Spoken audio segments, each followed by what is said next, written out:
Assalamualaikum warahmatullahi wabarakatuh.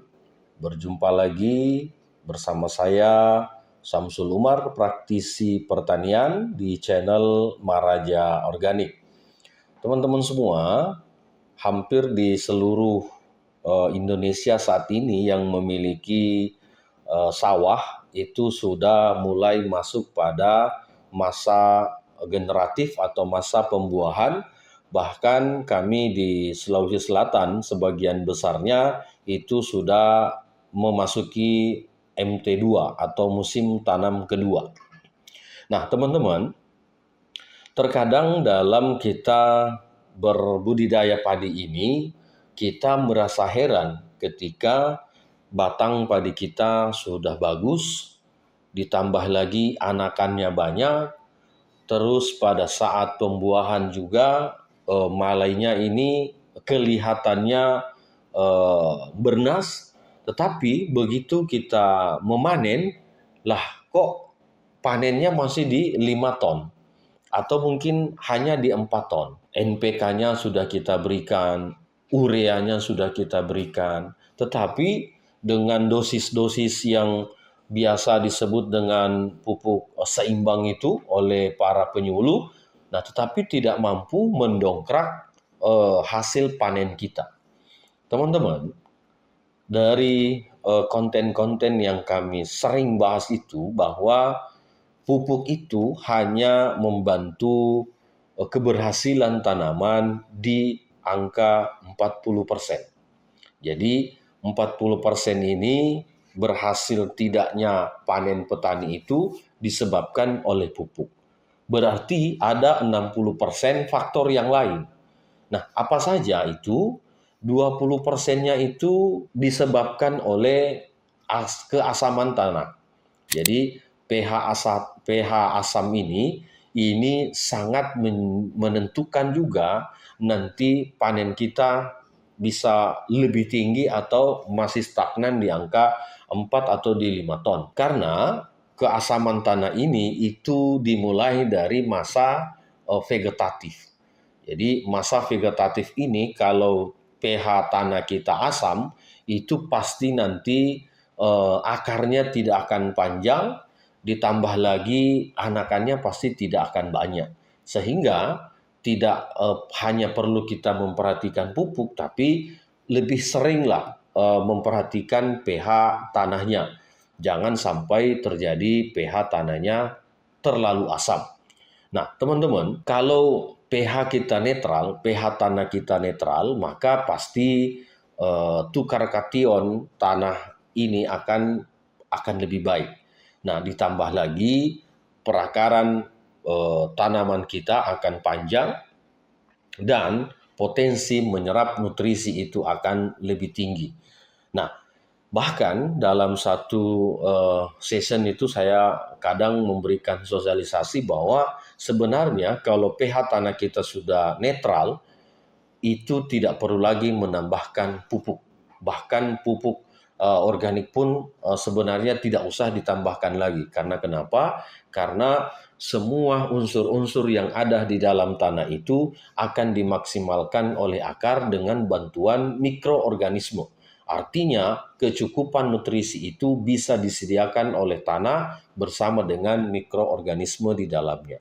Jadi, penting untuk kita perhatikan pH tanah tersebut. Pupuknya 40%, keasaman atau pH-nya 20%. Masih ada 40% lagi. 10%-nya itu ditentukan pada serangan hama dan penyakit. Jadi hama dan penyakit ini itu juga sangat menentukan berhasil atau tidaknya panen padi kita. Kenapa? Karena kalau dari masa vegetatif sudah diserang hama ataupun penyakit, masuk generatif juga diserang oleh hama dan penyakit, maka potensi panen kita pasti akan turun. Nah, oleh karenanya 10% ini juga menjadi penentu bahwa panen kita nanti akan berhasil atau tidak. Terus yang 10%-nya lagi adalah cara budidayanya. Menanam padi ini itu tidak serta-merta setelah kita pupuk, setelah kita berikan pestisida ataupun kita sudah netralkan tanahnya, terus bisa berhasil. Karena kenapa? Ada faktor perawatan atau ada faktor basah kering. Kapan kita memberi air, kapan kita mengeringkan, kapan kita membersihkan gulmanya, ini juga harus kita perhatikan. Karena kenapa? Karena kalau misalnya padi di masa vegetatif ini selalu kita rendam air, maka pasti anakannya akan sedikit, ditambah lagi akarnya pasti juga akan pendek. Dan potensi untuk terserang ataupun terkena asam-asaman juga tinggi. Sehingga perawatan ini diharapkan petaninya juga bisa paham akan sirkulasi air yang kita berikan kepada tanaman padi. Lalu yang 20%-nya itu adalah faktor alam, di mana terkadang El Nino atau kekeringan ataupun La Nina, kebanjiran, ini kadang mempengaruhi potensial panen kita. Jadi terkadang di masa vegetatif sudah kita perbaiki, tapi di masa generatif itu lagi butuh-butuh airnya tanaman padi ini, tetapi tidak ada air alias musim kemarau. Nah, ini pasti akan menurunkan potensi panen kita. Atau misalnya di musim hujan, pada saat penyerbukan, ini tanaman harus khususnya di pagi hari itu tidak boleh terkena benda asing pada saat bulir ini membuka bagian atasnya untuk terjadi penyerbukan. Nah, tetapi karena misalnya ada musim hujan, terkena air, akhirnya bisa menjadi hampa. Batang sudah besar, tapi malainya itu hampa, bulirnya itu hampa. Ini disebabkan oleh faktor cuaca. Nah, oleh karenanya, jangan menggantungkan semuanya hanya kepada pupuk. Karena faktor-faktor tadi ini itu juga sangat mempengaruhi panen padi kita.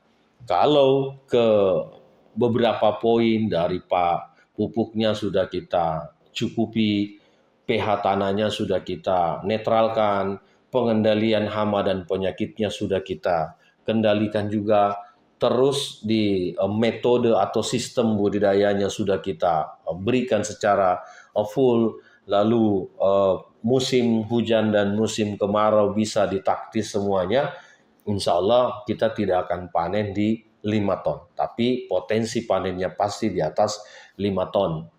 Karena dalam pendampingan kami ini sudah banyak dan sering kami mendampingi petani yang bisa panen 10 ton, bisa panen di 12 ton, bahkan bisa panen di 15 ton per hektar.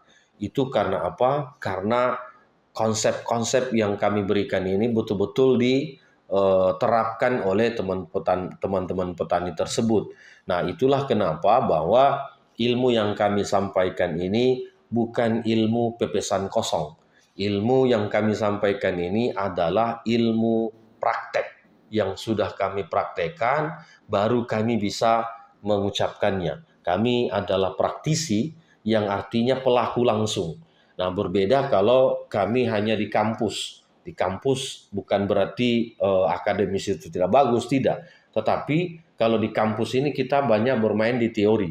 Tapi kalau yang kami sampaikan itu adalah proses langsung yang kami tangani dari petani-petani yang kami dampingi dari beberapa tahun. Teman-teman sekalian, dalam berbudidaya padi ini 5 poin tadi, pupuk, pH tanah, pestisida, sistem budidaya, dan cuaca ini, ketika 5 poin ini menjadi kita pahami, kita praktekkan, saya yakin dan pasti Anda pasti akan berhasil dalam memanen padinya.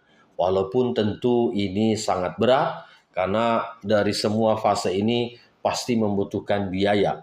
Tapi karena memang bertani itu harus dimodalin dulu, tidak ada jalan lain daripada kita panennya di 4 ton atau 5 ton. Ketika kita menggunakan SOP yang kami berikan misalnya, atau dengan para akademisi atau praktisi yang lain, saya yakin bisa panen di atas 5 ton. Demikian teman-teman ulasan kita hari ini, semoga bermanfaat untuk kita semua. dan menjadi tambahan pengalaman, tambahan ilmu untuk kita terapkan pada saat berbudidaya padi. Terima kasih. Assalamualaikum warahmatullahi wabarakatuh.